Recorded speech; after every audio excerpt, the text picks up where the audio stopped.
Bigong maaresto ng mga pulisya sa ikalawang tangka ang aktor na si Ken Chan at 7 iba pa.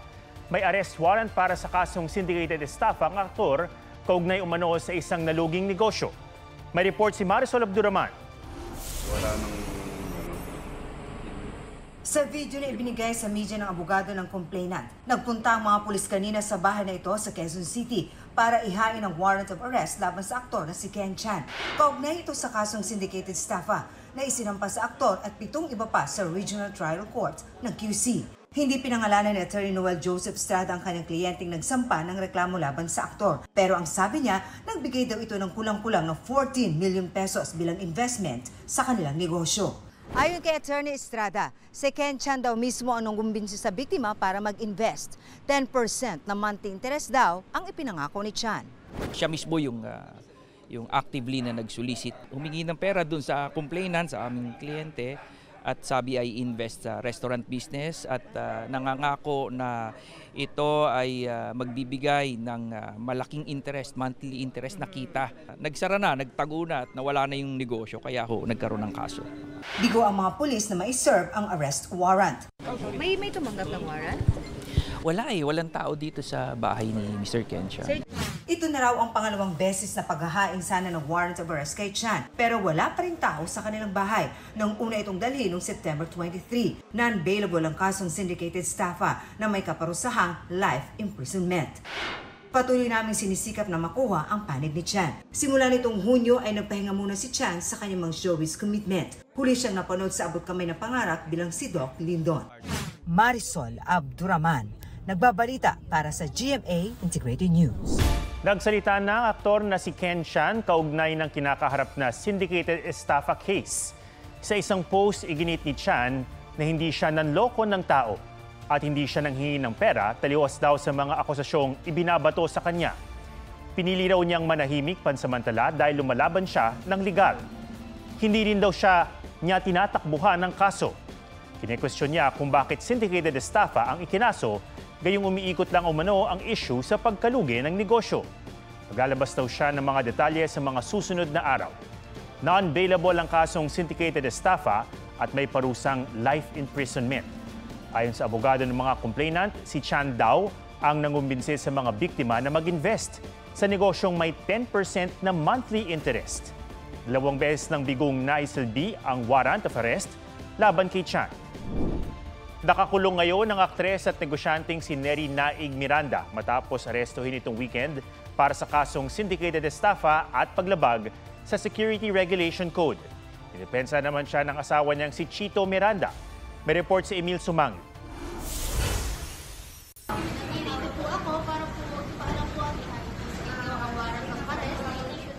Habang nasa entrepreneur convention sa mall sa Pasay City nitong Sabado, isang babae ang inaresto ng Southern Police District. Pagkumpirma ng Bureau of Jail Management and Penology o BJMP, ang inaresto ay ang artista at negosyanteng si Neri Naig Miranda. Bali, 2 po yung sinerve sa kanya na warrant. Sa ngayon po na turnover na po natin sa BJMP. Base sa warrant na inisyu ng Pasay City RTC, inireklamo si Neri ng 14 counts ng paglabag sa Securities Regulation Code kung saan hindi pwedeng bumili o magbenta ng securities ang sino mang hindi rehistradong broker o dealer sa Securities and Exchange Commission.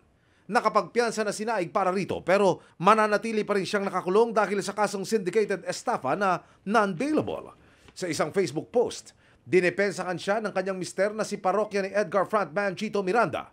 Kahit kailan daw hindi nanlokot ng lamang, kumuha at nanghingi ng pera kanino man si Neri. Endorser lamang daw si Neri at ginamit ang kanyang muka para makapanghikayat ng investors.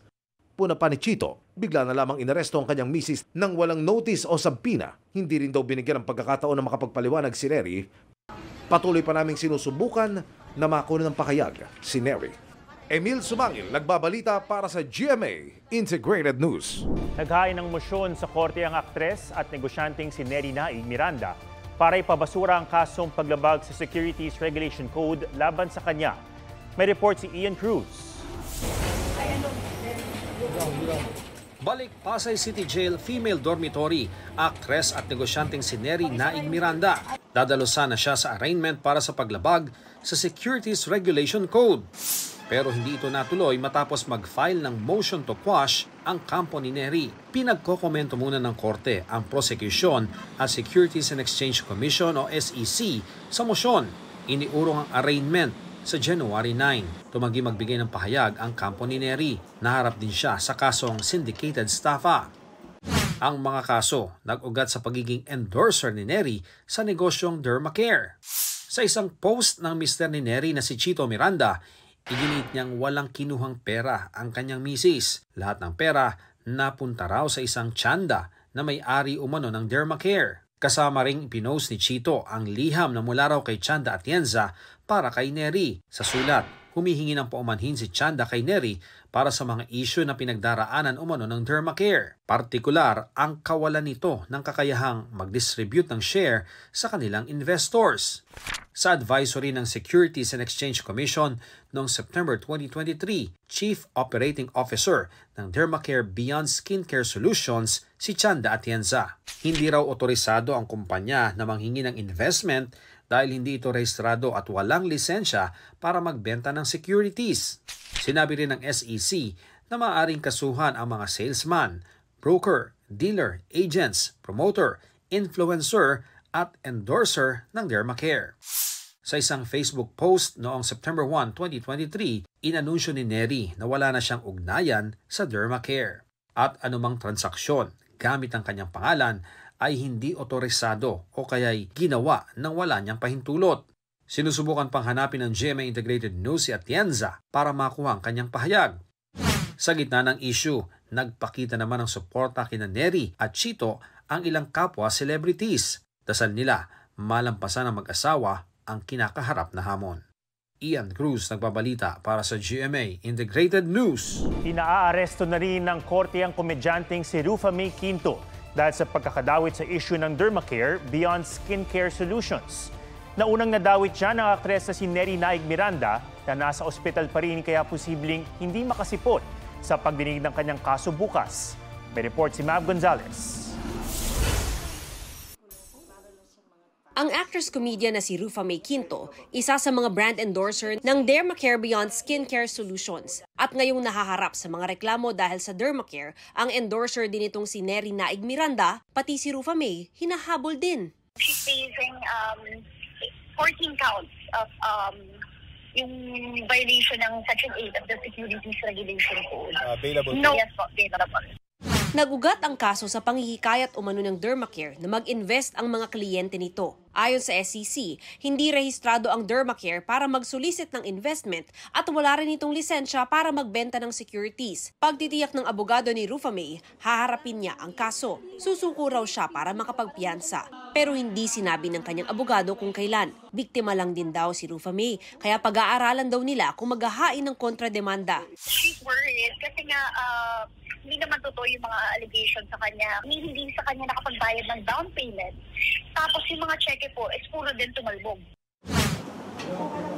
Ang aktres at negosyanteng si Neri, naunang sinampahan ng syndicated estafa at paglabag sa Securities Regulation Code ng 39 complainants. Naengganyo kasing mag-invest ng halos 90 million pesos sa Dermacare ang mga complainant dahil sa mga endorser tulad ni Neri. Sa Pasay City Jail siya ikinulong, pero nitong November 29 ay dinala sa isang di tinukoy na ospital alinsunod umano sa utos ng korte. Wala naman po tayong noted na medical emergency. Ito lang po ay talagang, I believe, personal request sa court na ito ay nag-grant para lang i-determine kung kumusta ang kanyang kalagayang pangkalusugan.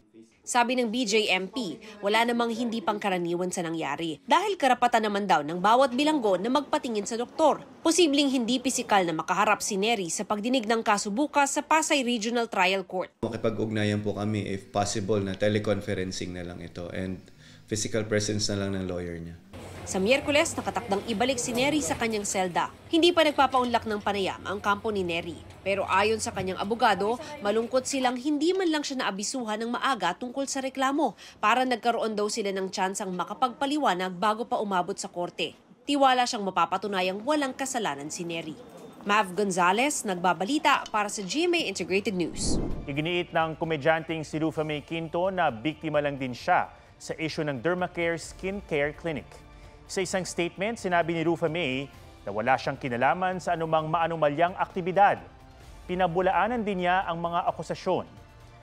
Makikipagtulungan daw ang aktres sa mga otoridad at haharapin ang issue sa legal na paraan.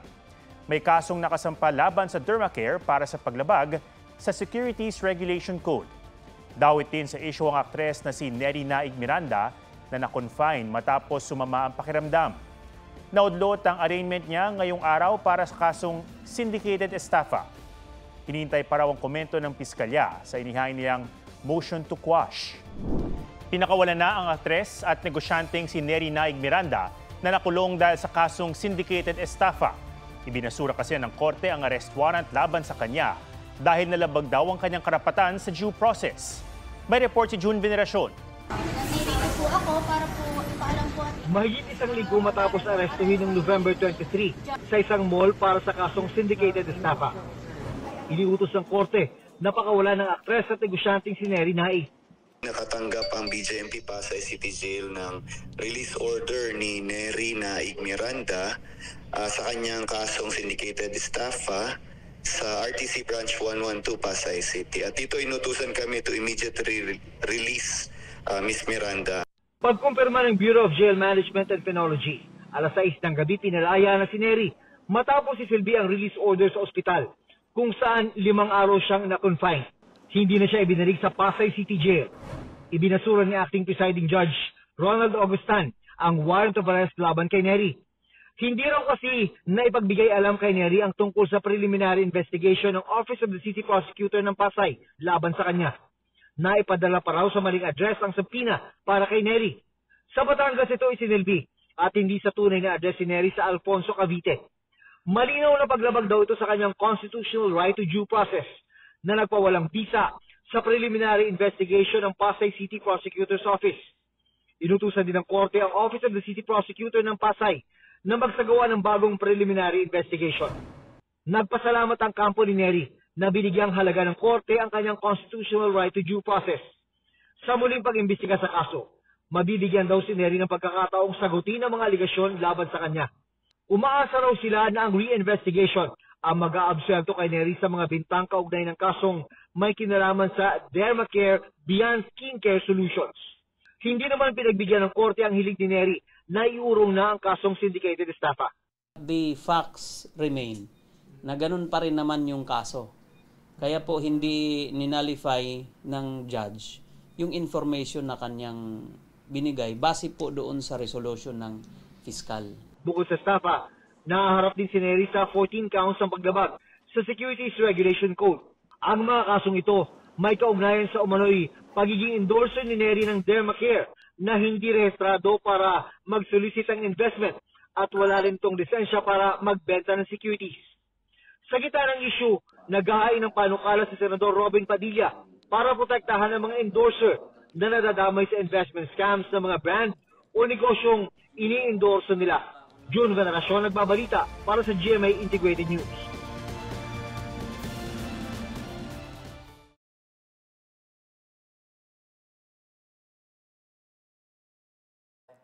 Huwag magpahuli sa mga balitang dapat niyong malaman. Mag-subscribe na sa GMA Integrated News sa YouTube.